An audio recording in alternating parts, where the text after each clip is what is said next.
the Evolution Security Podcast.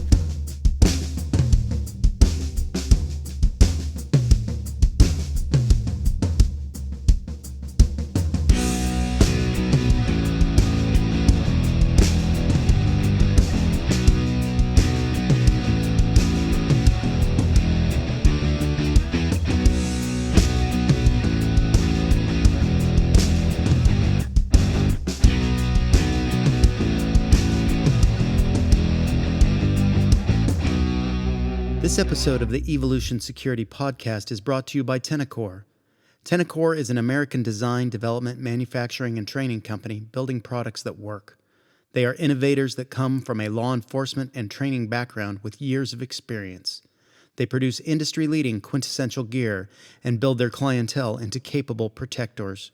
Please visit tenacor.com and support their business as they support this community. Also like them on Facebook and follow on Instagram at Tenacor USA, TENICOR, Tenacor. Welcome to the Evolution Security Podcast, where we give you the knowledge and live training to protect yourself, your family, and your country. Find a class schedule and upcoming events on our website, evosec.org. That's www.evosec.org. Follow us on Instagram at EvoSec USA. Find other episodes of our podcast on iTunes and Stitcher, where you can subscribe, review, and share with your friends. The first rule of ECQC is you do not talk about ECQC. The second rule of ECQC is that you do not talk about ECQC. But that is what we intend to do on this episode. Hey everybody, welcome to the show. We're having a little bit of a special episode here. And of course, I'm joined with our normal guests and some special guests too. Hey, here with Eric and Aaron Davis as usual, and also Aaron's son, Josh Davis. How you guys doing? Doing good. Doing great. Man, doing amazing. And the thing we got to talk about here, guys, is we are all in the same room. We are not 1,500 miles apart.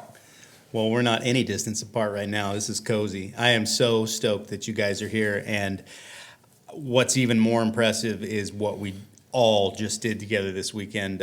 What happened this weekend, Eric? Well, we all attended Craig Douglas's or Shivworks ECQC. That's Extreme Close Quarter Concepts. His flagship course dealing with roughly 0 to 5 feet, 0 to 5 yard shooting solutions, dealing with pre-assault, managing unknown contacts, dealing with scenarios with marking cartridges, stress inoculation. An incredible time, guys. What do you all think? Yeah, it was a really great time. I really enjoyed it. It was a really great learning experience for all of us. Oh man, wow. These guys told me it would be a life-changing experience, and they were right. This was well beyond. I had a pretty good idea what we were walking into, but it just went so far beyond what I had expected. And you know, it's interesting you bring that up, because that was one of the things I was really going to ask you is if our description, you know, Aaron and I talking about it all the time and talking about how life-changing it was, I was hoping that it at least met those expectations, and I'm really glad to hear that it was that and more. So I'm real excited about that. Can you expound on that? I mean, let's hear it from you, buddy. Yeah, no, absolutely. So what they had told me was a little bit, you know, and Eric had even done a little bit of contact drilling with me so that I was aware of what we were going to be doing. So I at least had some practice going in on physical drills. So I had a little bit of knowledge of what the physical requirement was going to be, and then I had a little bit of an idea of doing some of these types of trainings on what the kind of like mental and emotional status would be. But to actually go through, especially day 2, which, you know, if you're going to, if you were to relate this to BUD/S, it would be Hell Week. You know, day 2 is the most physical, most longest, most enduring day of the training. And at the end of day 2, I was mentally, physically, and emotionally exhausted. But I was absolutely high on the experience. I mean, that just unbelievable. And then to come back in on day 3 and finish with, 2 more evolutions. And, of course I got lucky and had good draws, and, I would have enjoyed it either way, but I think Craig may have given me a little bit, but I went in and did my part too. And, I was a little intimidated with some of that stuff because I went up against some bigger guys. I went up against some guys that I thought might have had more training, and I just utilized what I had learned and what I already knew and melded all that together and was able to come out on top in a couple of those situations. So it is, without a doubt, as you said, a life-changing experience. And it's something that my joke at the end of the session was, I hope I take nothing away from this, so I have to come do it every 6 months. Because Awesome. that is a joke. I took so much away from this, but this is something I'm already planning on my next session. So that's how good it was. So Josh, speaking of that, planning on a next session, you mentioned before we came out here that you were thinking about a buddy that you wanted to take on your second ECQC. Yes. Am I right? Is that still how you feel after going through this? Son? Yes, I do. I do feel that I want to take my friend there. I think, and I want to add something to day 2. All of what he said was very true.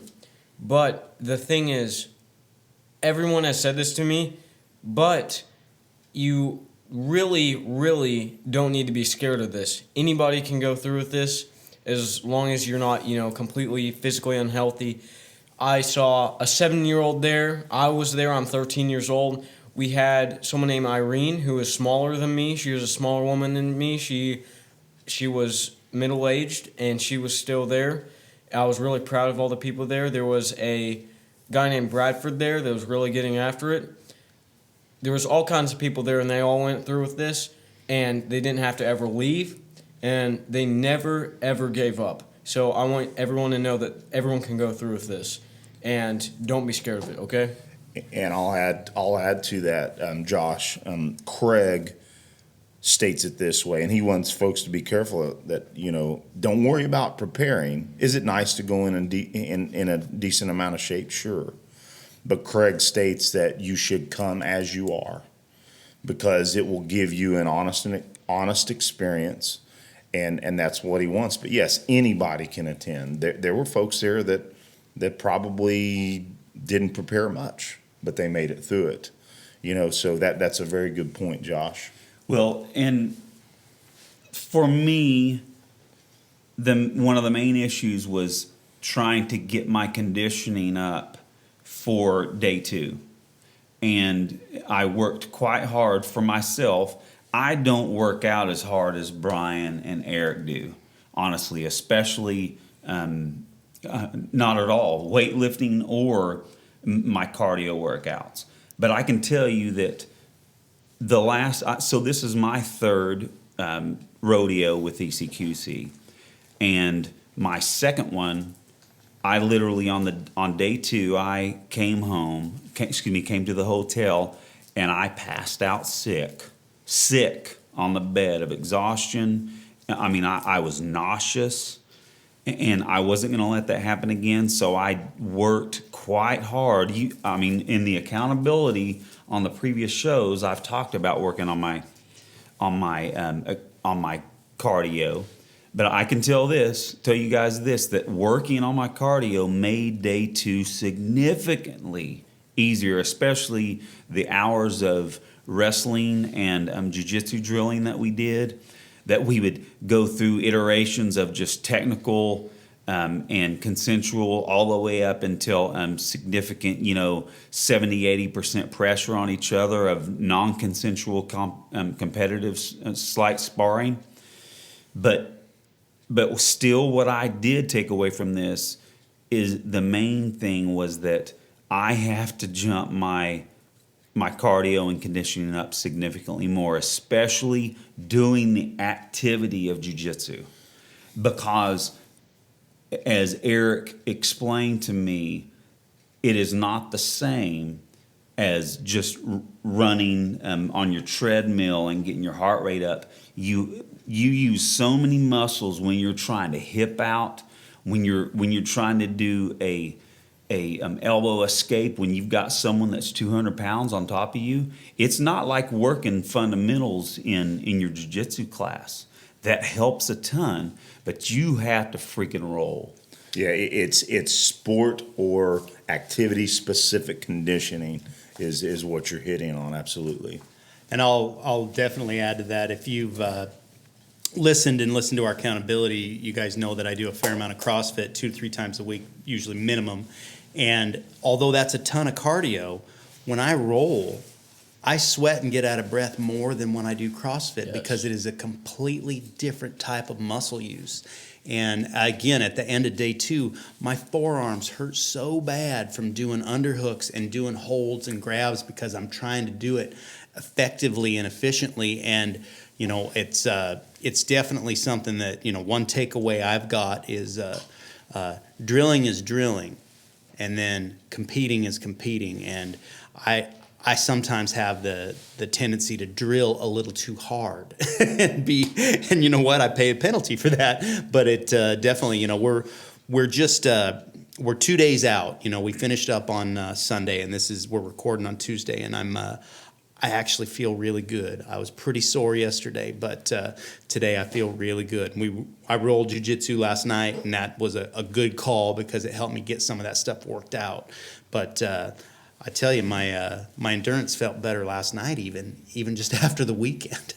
Nice, very nice. And I was going to actually comment about this path that you've been on, after you and I met, and then we started this business, EvoSec or Evolution Security, and all of our talk about jiu-jitsu. Next thing I know, I'm on the road, and you say, yeah, I'm joining. And you've been training ever since. Do you feel that preparation helped you for ECQC? 100%. And again, don't, like Josh said, you come as you are. You don't have to have a background in wrestling or jiu-jitsu to do this, but it was immensely helpful to already understand the techniques Craig was describing and know how to use them. And again, he's got a little different flavor on the self-defense portion than sport. So even though we work sport and self-defense at Jiu-Jitsu Dynamics, he's going to put a different spin on that for how you work with, a standing opponent. And there, one-on-one jiu-jitsu is not the same as real life. We don't want to get on the ground if we don't have to, man. That is not a good way for you to escape or get away. And there are situations where you'll need to do that. But ideally, you're going to stay on your feet. So the wrestling and jiu-jitsu portion is a little bit different. But when we went to ground, and I worked with some people who had little or no training, or only the training that we learned there that day, although they had skill, I was able to manipulate them in ways that I found surprising to myself because I've been doing so much fundamentals. I'm not really to the point where I'm going to open rolling yet, but I was actually able to use my technique and form against people, and it surprised me. Nice, very nice. I have to talk a little bit about, I'm going to echo what you said, Brian, and I think that's why we need to work so much on staying on our feet. Because the old adage, what is it, like Craig said, he named off a bunch of percentages because no one knows what it is. But like, let's just say 90% of fights end up on the ground. That may be true, but it is because people do not know how to stay on their feet in a fight. So it rolls to the ground. And since the majority of real life self-defense situations occur in Walmart and gas station parking lots, you're going to the ground on a parking lot, and dude, you're not going to feel good. And it is not going to be easy. I mean, it's a side note, but you need to learn how to fall on concrete. Now you don't need to do it live, but that was one main thing that I was gonna say is that's why we work on the clinch. Am I right, Eric? Absolutely. And the real takeaway from what you just stated is when we looked at managing unknown contacts, which is the non-fighting portion, right? It's the verbal jiu-jitsu or verbal judo that we're aware of, and folks that have taken it will understand this. We want to avoid the fight altogether, right? And therefore, that is the most important aspect of the class. Absolutely, and Craig has stated that in the past, and I cannot agree more. Regarding the ground, we also know that as space closes exponentially, time reduces exponentially, right? Mm-hmm. And so when we also are concerned about staying on our feet, we're also concerned every fight that we're in a gunfight, are we not, guys? Yes, because we have a gun on. We are armed, right? So we also, all of us went through scenarios and evos where we were fighting over our gun, right? Oh, every yeah. single one of us. Yep. And that is a dicey situation. So why not try to stay on your feet? I know, for one, I refer back to one of the 2-on-1s, or my actual specific 2-on-1 with a very skillful young police officer named Brad. And I kind of had an idea of his. I'd already went with him on a couple of other scenarios, and I was like, I got to try to stay on my feet. And I managed to stay on my feet for a little bit, but he eventually got me down, and then we were wrestling over my gun. So there's a little more to that, but yes, staying on our feet is our objective, absolutely.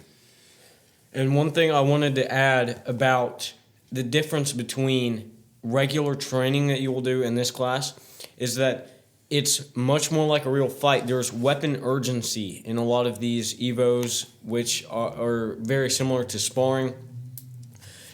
The urgency of the weapon gets you wanting to be very hard in the fight. You really, really want to get that weapon or not get hit by that weapon. It uses simunitions, and when I spar in jiu-jitsu, it is much different than this, because when I spar in jiu-jitsu, I'm normally a very chill guy. And when I spar, I normally just give maybe about 10 to 20% because I'm a lot bigger than a lot of kids my age, not necessarily taller, but just a little bit stronger than a lot of kids my age. And when I spar against them, I don't really have to put a lot of, I don't really need to put a lot of pressure on the other person because I'm a little bit stronger. But when I do this, I'm going against grown men with weapon urgency, and it is very stressful, and you really, really, really want to go hard. Yes. And that's the difference. And son, boy, I was proud of you because you put on the freaking pressure when you got into it. And you were, one thing's for sure, okay, there are strikes in these EVOs, but they are purposely light because I'll tell you, you can get knocked out with that fist helmet that we use in there. But when you are fighting over the gun and when you are doing jits, we're going 100%. It is a real fight, okay? And that's why this is sometimes referred to as Fight Club, right? Mm-hmm. So, yeah, that has to be known that there are some levels of pressure, but so that's why you were going 100%. I was going about 80 to 90. Okay, that's good to know. But you were holding it, buddy, doing great against. You went at the end. You went against a stinking Hulk. There were 3 people in that course that were fit. I mean, lean, big muscle, and you went against. Craig put you up against that guy. We didn't really understand it at the time, but he purposely did it to get you to really, really just lose it. Experience the wheels coming off, as he says. That's what I was looking for. Thank you for interjecting that. And son, it was frustrating at the time. We didn't understand it, but now we know it was all about you being in an unwinnable fight, so you could feel that pressure. And we learn in this, people that have been through this, you learn more when you lose. Absolutely. Because you learn what you need to work on. Like when in my Evo, I think we need to probably maybe just cover a little bit. I'd like Eric to do it, cover a little bit the progressions of the Evos. But in my in my Evo on Saturday night, it was the one-on-ones.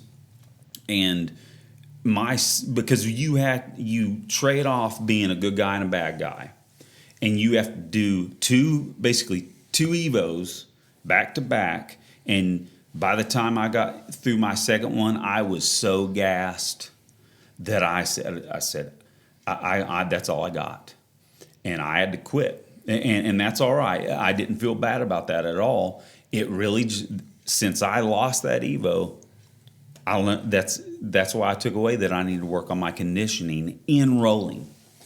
Well, if I can add to that, Aaron, and to what you said, Josh, the purpose of these Evos is not whether you win or lose, not whatsoever. It is a lot more about you experiencing either deficit or, when you do well, what it is like to do well and do things correctly, like the thumb pectoral index firing that we learned in the course. Doing that correctly is crucial in a close quarters gun solution. But probably more important than any of that is if you are stuck under somebody that you cannot get out from underneath, and you feel a panic. You can feel a panic in those situations, right? Well, would you rather not feel that panic in a training environment where you're going to walk away rather than being on the street and experiencing that panic and not knowing what to do, but rather you survived that situation, right, Josh? I survived a panic situation this weekend, as well, which surprised me. Yeah, and so out of my 7th time of taking this particular course, it still happens. And I honestly, but that was also in 2-on-1s. You had 2 dudes on top of you. Yep. And I honestly welcome that, guys, because if I experience it on the street, I know that I can survive, right? Mm-hmm. So go ahead, Josh. And the thing is, when you deal with this stuff in a training environment, the katana gets harder and sharper every time you hammer it. Absolutely, iron sharpens iron, right? That's Nice. what we were doing over the weekend. Nice. No, and I'll throw old Jocko in there. This is good. I made a mistake. Good. I did something right. Good. The wheels came off. Good. Because at the end of all of this, we talk about it and we learn from each other's mistakes about how that felt and what may have been a better solution or what may have worked or may not have worked. And I was really, really happy, especially for a couple of my friends that were there who made some moves that maybe weren't good moves, because we got to talk about that in a training environment instead of on the street. Because you can do these things and everyone can learn from it, not just the person that made the mistake, And I don't even want to call them mistakes. I think it's a blessing that those things come out that way, because it reveals what can really happen. There's times when you're under that type of stress, and although this isn't quote unquote novel stress, it's about the most real novel stress I've ever seen. And people are relating what happened after the fact and saying, that's not what I heard. And, we're talking to the people involved and they're like, well, I said this. I didn't even hear that. Audio exclusion. Yeah. So they just because of a completely journal shut down. out. Yeah. And, somebody's approaching you in an aggressive manner saying, can I help you? And, oh, wow. I shot them, but that's what you get to experience, Well, and let me add to that too, because those are all awesome points. I'm not naming names, but hard people that have tons of training made mistakes in this. There was an officer that was a hard dude that made probably a decision that would have put him in jail. And then there was another amazing trainer that if we named his name, you guys would probably know who he was. He did something where he was in the wrong too, or at least not ideal. And it was because he was in a hard situation. And at the same time, Eric, you're highly trained in jiu-jitsu. You're a strong person. And we have to say this, every single ECQC that I've been to, I've witnessed that Craig, the first Evo, Craig always says, Eric, and then he looks around the room and he finds the strongest, biggest dude and grabs him for the first Evo against Eric. And the point is, like Eric said, this is not about winning or losing these Evos, because you're going to learn from both. But it really is true. If you're going to get someone that has some training, it's a 50-50 chance you're gonna lose it. And in that situation, you did lose it. Yep, absolutely. Full accountability. Yeah. Guys, we don't have to do our accountability right, because we're doing our accountability for last week right now. Oh man. So that is true. That's, I worked out this week prior, and I definitely, because I wanted my conditioning high, just like Aaron was talking about. But this alone would be a week's worth of work. It's based on a 20-hour block of instruction, and anyone that knows Craig knows he goes long. Yeah. And it was 4 hours Friday, it was 11 hours on Saturday, and it was 9 hours on Sunday with minimal downtime. I mean minimal. We'd go 2 or 3 hours and get a 10-minute break. We did our live fire in the morning, and we get about 45 minutes to drive from the range, eat, and be at the gym ready to go. And it was there is no slack in there. You are wound and under instruction the whole time. Yeah, and Craig makes it worth your dollar. He absolutely does. I think there's no better value. There is no better value in any training I've ever taken. I've taken all kinds of things. I've entered matches. What I paid per minute on training on this was worth at least double what it cost. I've said this multiple times. Bar none, the most important training I've ever had has been ECQC. And again, being the 7th time this weekend, I'll continue to take it. You were going to say, Josh? Yes, and like I said earlier, don't misunderstand this class for being excluding or anything. And another thing I wanted to say about the overall of this class is it's not just toughening, hard, and difficult. It's actually a lot of fun too. I had a lot of fun. I chose to come to this class to have fun because after realizing that it wasn't all that bad from the videos, I realized that I wanted to come here to have some fun, and I definitely did have fun. Awesome. This being the most important training we've all had, we just have to say, sometimes, audience, we might come off as Shivworks fanboys, but I just have to make this clear. There will be a time when Craig when Craig may want to slow down because this is very grueling for him, 40 weekends a year. And we all have gotten to know him fairly well. He is a great individual. But the great thing is there are other individuals like Paul Sharp, Cecil Birch, Chris Fry, Rich Daniels, yes. I have his last name right? Yes. These individuals, and including us, we are starting to implement our classes that actually have a lot of similar material. In other words, there are going to be and are other opportunities to get very similar training. And Eric, you've had some training with Paul Sharp, am I right? Most assuredly, and stuff that, I spoke with Paul to be able to even impart some of that information as well, and he was cool with that. But we're going to also be bringing him in to help us continue to square away his particular curriculum. And it's based on, a lot of it's based on Craig's curriculum as well, but he adds his piece to it.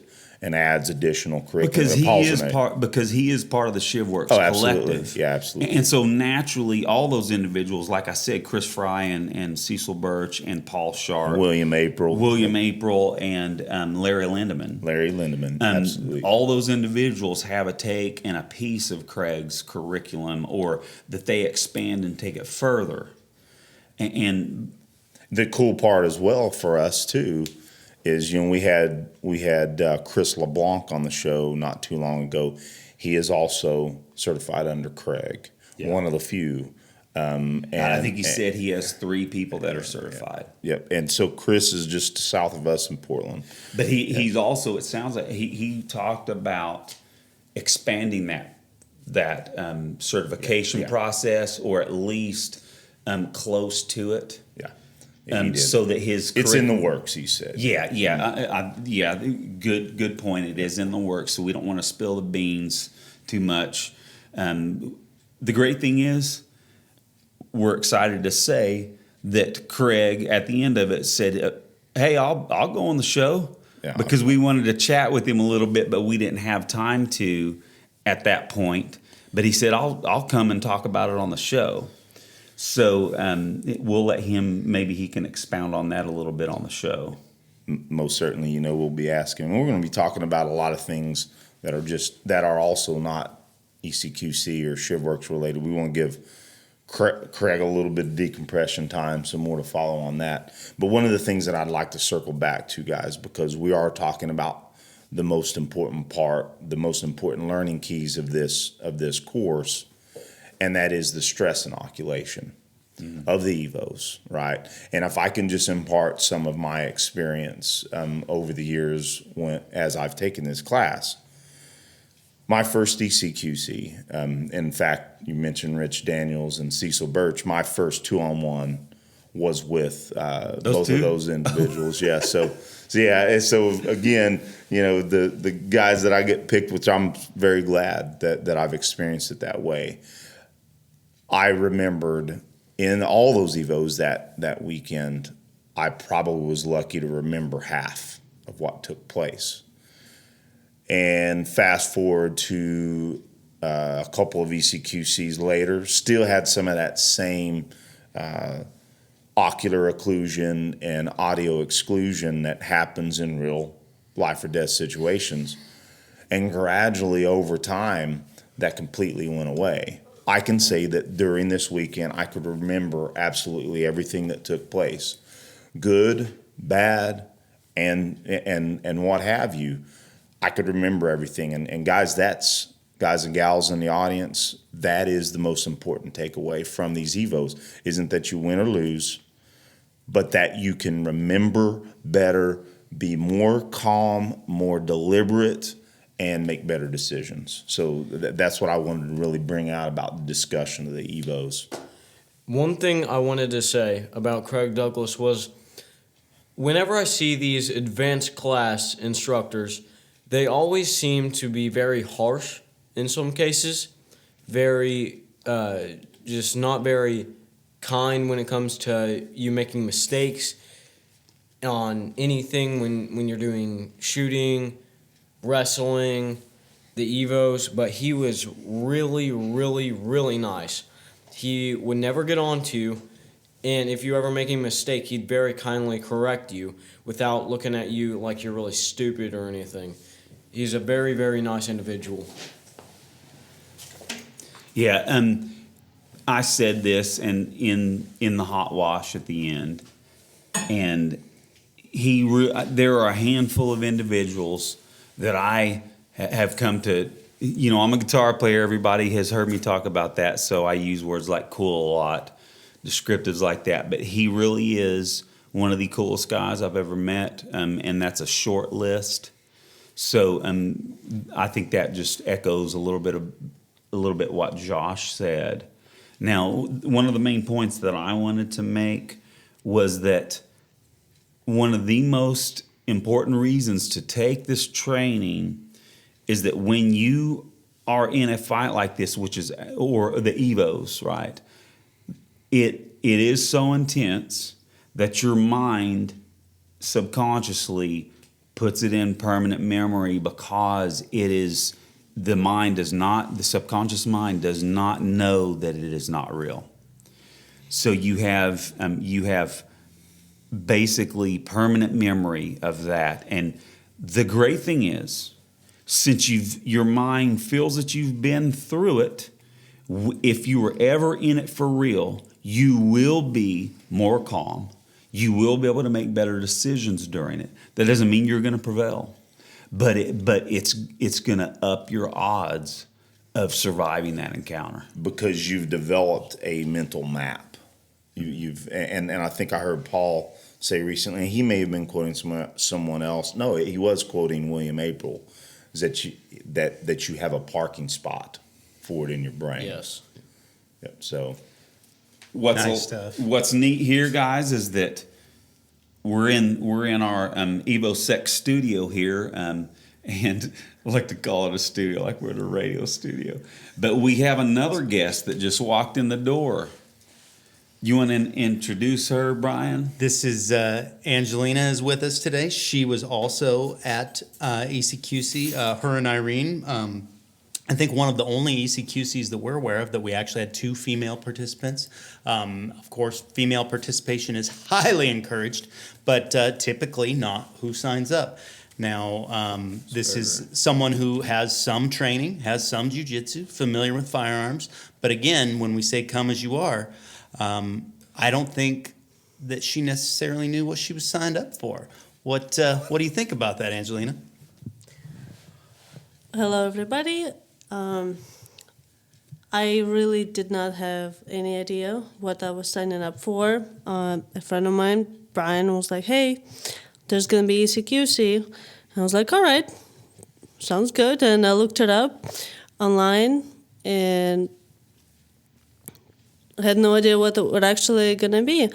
And what I liked about it is the life situations that could have been real 100%, and everybody made mistakes in those situations in every Evo. And I feel like that's a good training to see what would you do and what would you do different. You know, like a lot of people have the situations and they think, all right, I could have done something different next time.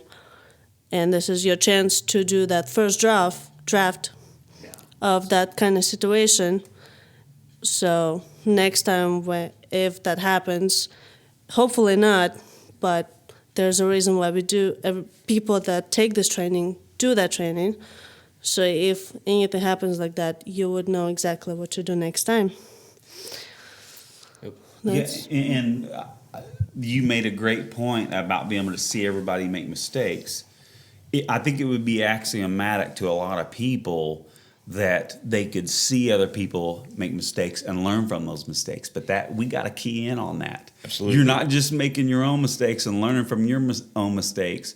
You're learning from everybody else's mistakes. Because every single person, there were actually 20 people in this class. There was actually 20 people in this class. And every single one of them went through several iterations of evolutions. There are 3 main evolutions, but at the same time, they get broken up a little bit, and there's actually a little bit more to it. So there's plenty of opportunity to make mistakes in front of everybody, and everybody learn from it. Well, and even in each Evo, when it's a 1v1, you have 2 Evos, right? Yeah. If you got 3, the 2-on-1, then there's 3 Evos you go through.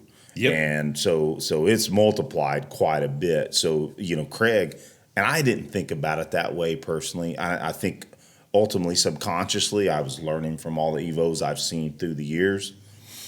But Craig said a very important point that I think you're keying in on is that you don't even have to do the Evos to still get some superb value out of it. I think he said you don't necessarily have to do the Evos. But yes, that was kind of an interesting take. Well, the articulation after the fact, I think, was just as critical as the function of the Evo itself. As far as the articulation of Yes. what took place? Yes. Oh my gosh. The mini huge. the mini hot wash Yes. with all the individuals that, okay, Aaron, what did you do? Why did you do this? So yeah, Craig grills you, not intensely, but there's a little bit of grilling about what you did, and you have to explain it. And he wants to make sure you can articulate why you made particular decisions. So I mean, yeah, immensely valuable to see that happen. I mean, I don't want to do any public math here, but doing the multiplication on it all, there was a lot of times to see those mini hot washes. So Josh, you had a point. Yeah, and you are an ECQC OG and a blue belt in jiu-jitsu, and you even would lose evolutions. Literally absolutely. everyone in the class lost an Yeah. evolution. Yeah, you'll see MMA studs, black belts in jiu-jitsu. You'll see the most capable individuals not come out on top of Evos. That's actually by design. It's Yeah. completely different than any other Well, martial art. because how could that person learn if they dominated everything? And yeah, it's pretty, and that actually, although very good, we have to bring up a point here, is that rarely would you go against someone with the same level of training as you. So there's sometimes almost stalemates in these, especially when you end up fighting over your gun. But it's for Eric to meet someone like the first individual we went again.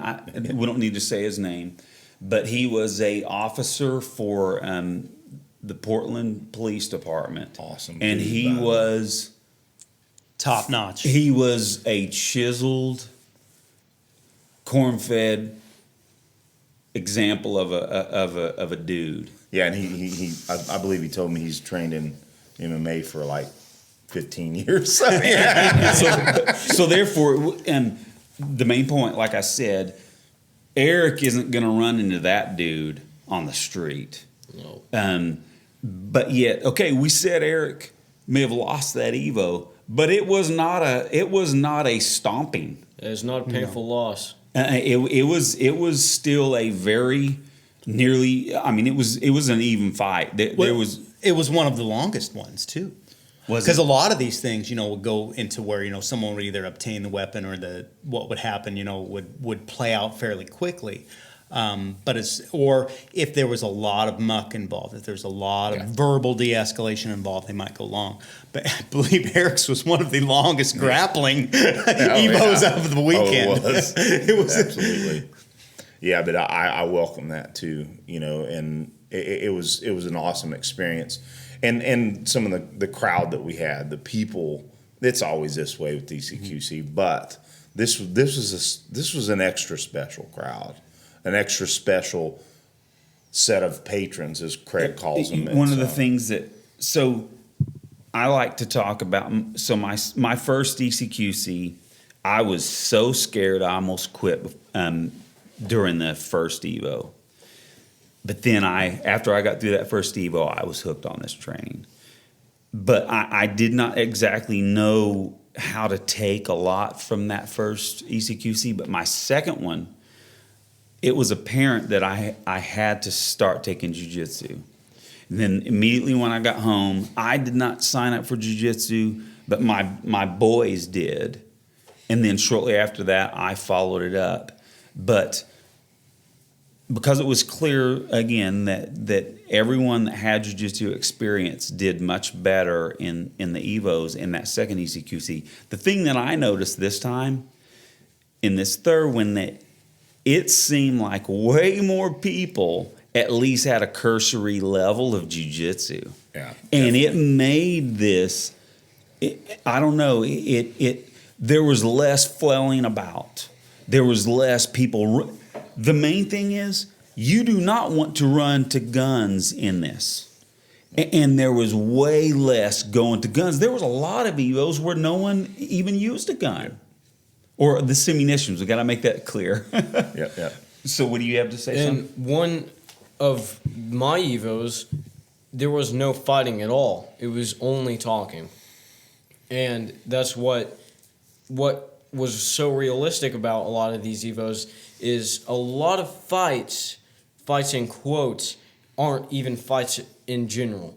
They can be arguments, heated arguments, but they don't always have to go to fighting, guns, anything, no weapons at all. You can talk your way out of things and you can leave it there because that's what you want to do. You don't want to get into any fight of any sorts. You don't want to risk your life. You don't want to risk getting injured, and you don't want to risk jail. and you don't want to, you do not want to risk getting in trouble with the law.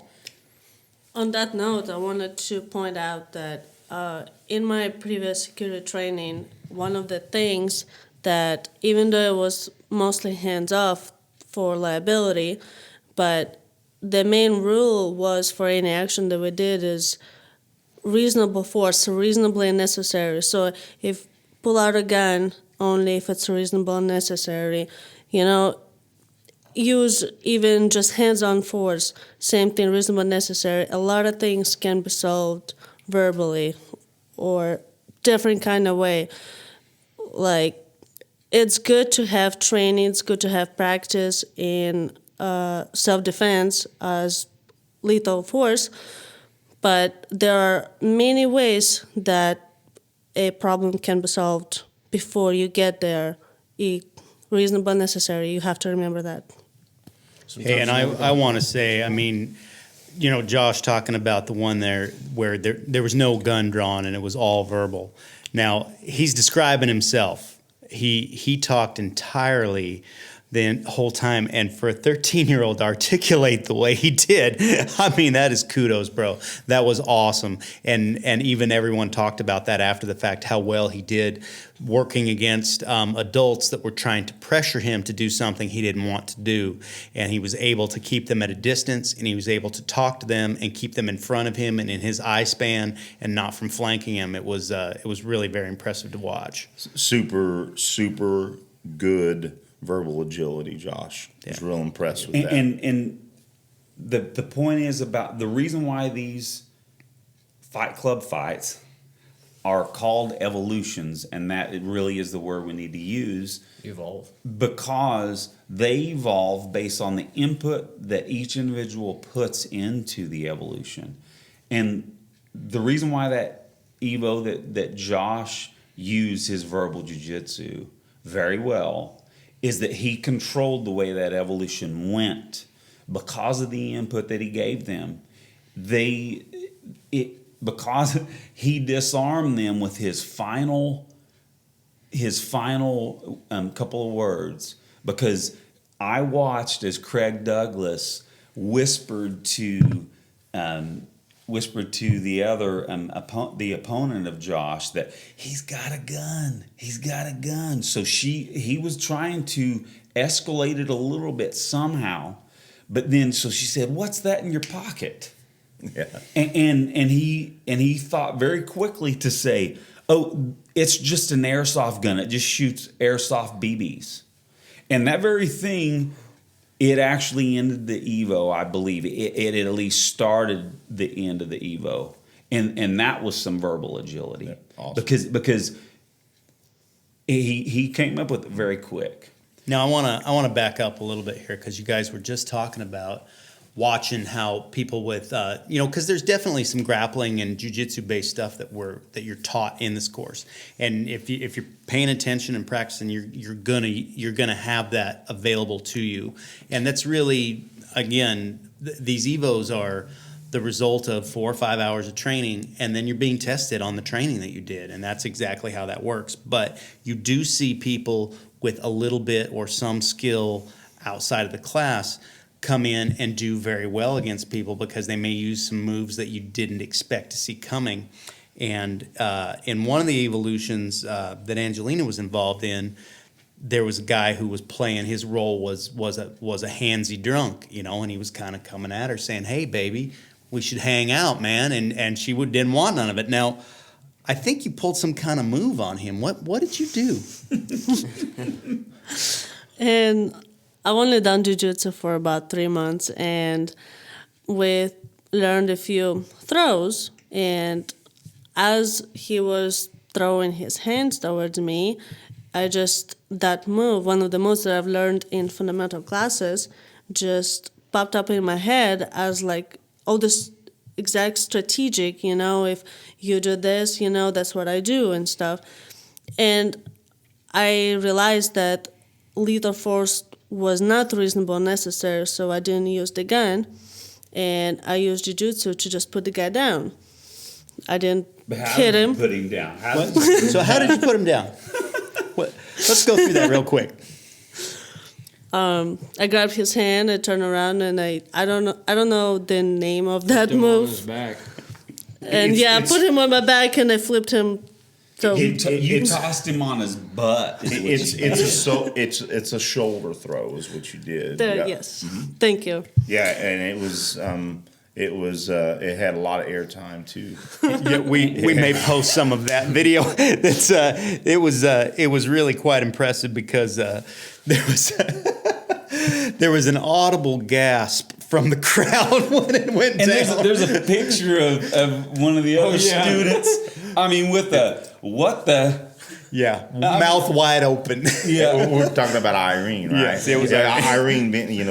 Three of us here train at Jiu-Jitsu Dynamics. A shout out to our Jiu-Jitsu gym, and Irene is one of our purple belts there. She was one of the patrons in ECQC. It was so great having her.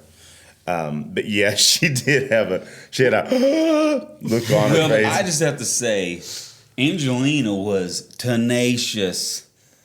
All the time. Dude. Yeah. Again, since she was one of the females, and she is naturally petite, and she was going against strong men, and that's the point of jiu-jitsu, guys. We don't need to delve so much into jiu-jitsu here, but the point is that jiu-jitsu is supposed to be able to be used against bigger, stronger opponents, and there was some proof right there. Absolutely. And that was 3 Absolutely. months of training. Yeah.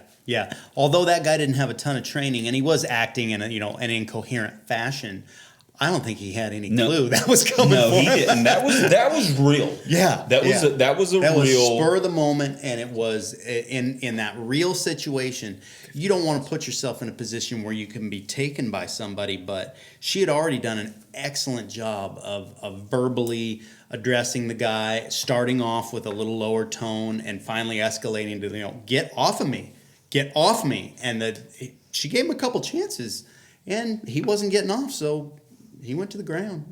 Fortunately, if you watch videos, bear this in mind too. If you see ECQC videos of a grassy knoll or a mud pit or a gravel parking lot, we were in a jiu-jitsu gym with mats, so this was pretty safe. And he had a fist helmet on, so he didn't have to worry about hitting his head. He may have felt his shoulder a bit the next day. Those helmets are soft. Yeah. Well, and Craig always mentions how much he enjoys coming here to the Pacific Northwest and Olympia, where we host the event, because he does. Craig's a hard dude as well. There's a lot of hard people in this class. Sometimes it's nice to train in comfort, and I know that he likes it here. So I would assume this is one of the better events of ECQC. Because of the facilities, Eric, that I have to commend you, even though you're my twin brother, that you do a great job of hosting, and the locations that you have connections with. It really, I know that a lot of people enjoy it a lot more because of that. So, well, I appreciate that. And now you guys are in the fold and the hosts as well. So, yeah, I definitely believe that it's a good experience at this location for sure. So, yeah, man, I'm sitting here thinking that I'm still in elation, I should say. And we're kind of at the closing of the show. So I'll just say, you guys probably feel the same way as I do. When the last Evos were over and we started to sit down to do the hot wash, how did you guys feel? I'd like to start with you, Angelina. Did you just feel just accomplished? Did you feel just glad it was over, happy? What was your thoughts on that? Are you talking about day 2 or in general? The very end. Yeah, the very end. The very end. Where we yes. sat down. And we were done at that point. I honestly wish that I could do this class more often than once a year, but because it was a really good class for even just general conditioning. If you're into fitness, if you're into self-defense, and you're interested in the stuff like that, I would really recommend you doing that. But after also the actual evolutions, the fights, Greg gives you a challenge. Like, I feel like everybody won and lost in all of those 3 fights.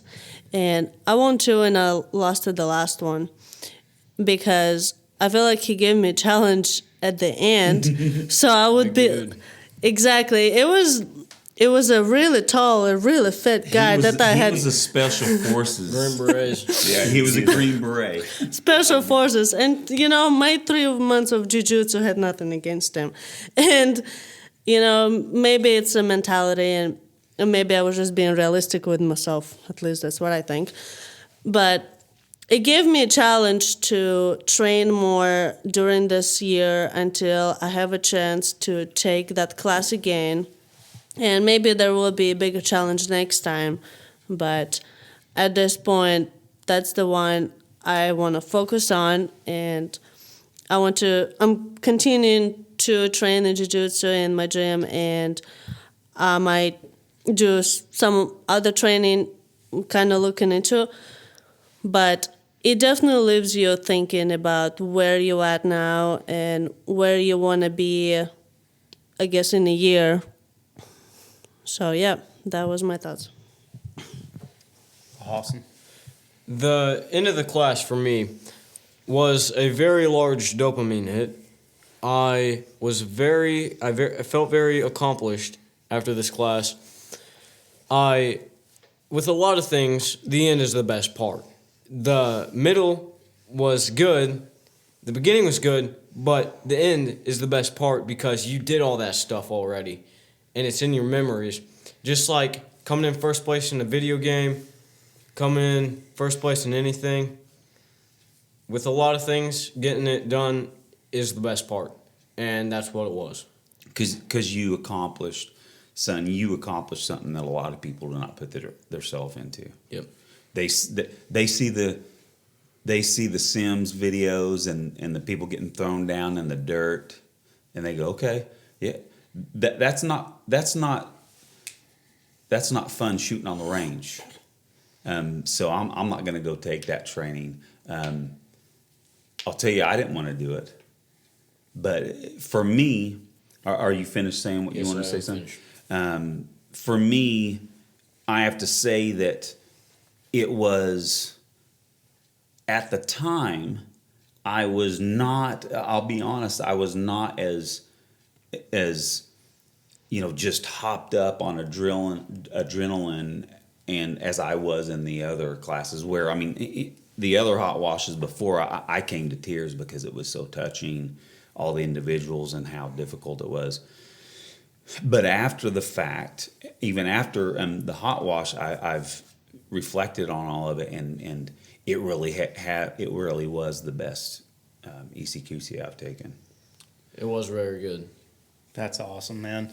I love hearing all that. And this is cool because we do have, myself, the third, we have 3 people here who first time ECQC, and, that sit down at the end and just sitting there and listen to what everyone received and the respect for Craig and the thankfulness for what he brought was just, it was moving. And it really does. You walk out of there with just an elation. You're happy it's over. You're hot. But you are just completely jazzed on what has just taken place. And you feel accomplished. You finished it. You got it done.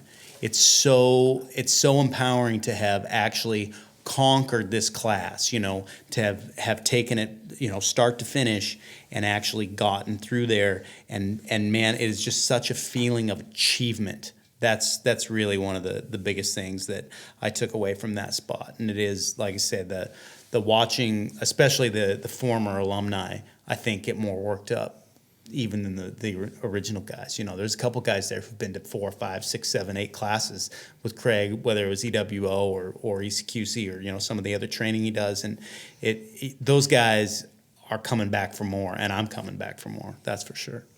Awesome, Brian. I would say that I guess being the slightly more experienced ECQC alum. Slightly? You're the senior. Well, you're the first one out, right? Yeah. So my perspective, having individuals that are in my fold, my friends, my training partners, end up going and taking it is extremely special to me, because I know what they're going to get out of it.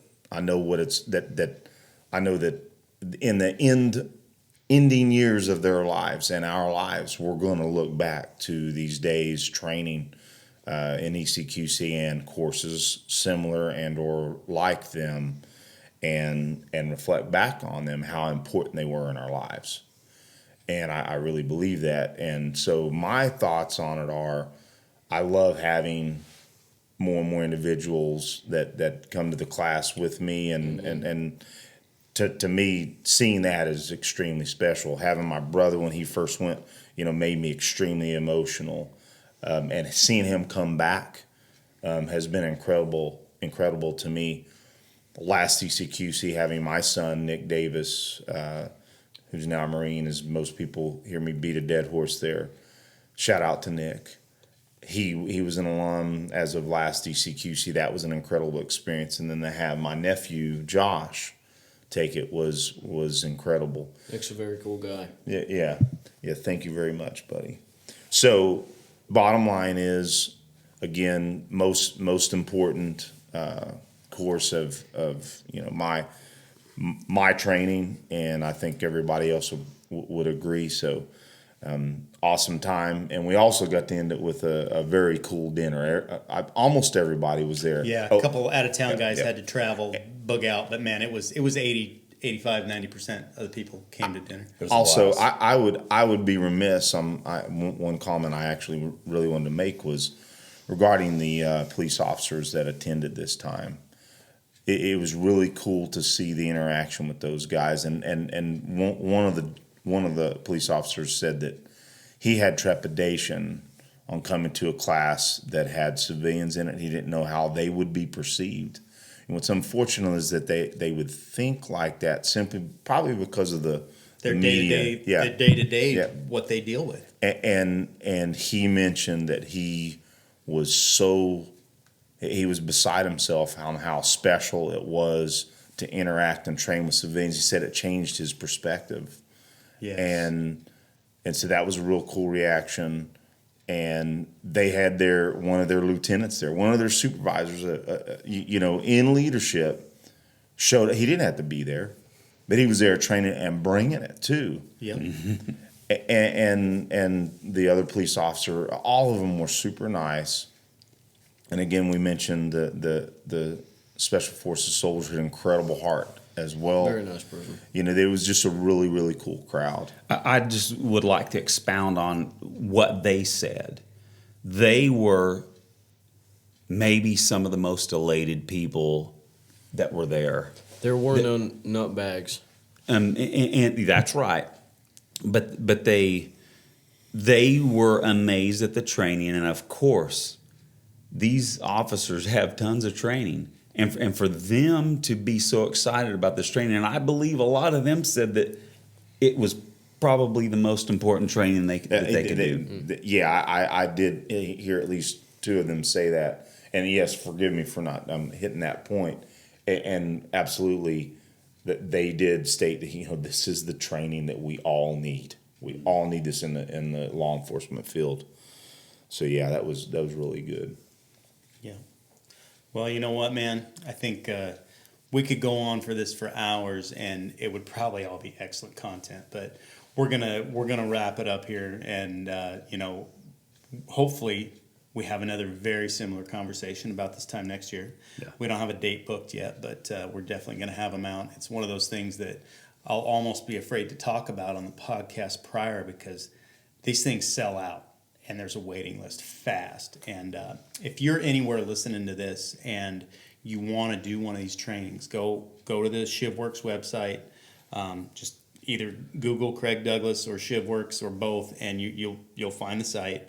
The classes are listed on there. They are by host, so you don't sign up on his site. You will need to get in contact with who's hosting him, but that information is available on the website, and you can go to a course in your area. Or, we had a guy here, Aaron came in from Oklahoma to be with us, of course, but he's got a guy that he knows from back home that came in and took the class because he wanted to take it with Aaron, and two, there was no class at home. So, don't be afraid to travel for this either. It's something that you can do, and it's if you need accommodations, if you need equipment, and you're going to travel, just get in touch with the coordinator. We had extra firearms, we had extra holsters.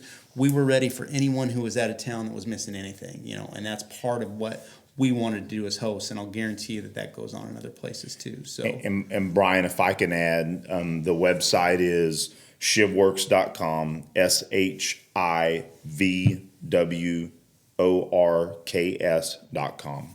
Nice. Yeah, look them up. And another thing from Josh. I appreciate you guys having me on your show. I've spoken in front of cameras before, but I've never been able to do a podcast, and it was a really good experience. So thank you guys. You're welcome, buddy. We're glad And thank you're you here. for being here, Angelina. We appreciate you stopping by. Thank you for having me on your And podcast. thank you so much, audience, for letting us run through this AAR. We hope that you enjoyed it and got something out of it, because we really enjoyed getting this out, all of us together. 'Cause Yeah. this was a blast. Yeah. Guys. And again, like Aaron said, we don't normally get to do this in the same room. We're all looking at each other, having this conversation instead of trapped up in a cubicle doing this over online. So it's very, very cool to do this. So look forward to talking to you again real soon, and we'll come back next show with drill of the week and some accountability from regular days. Right on, man. Take care.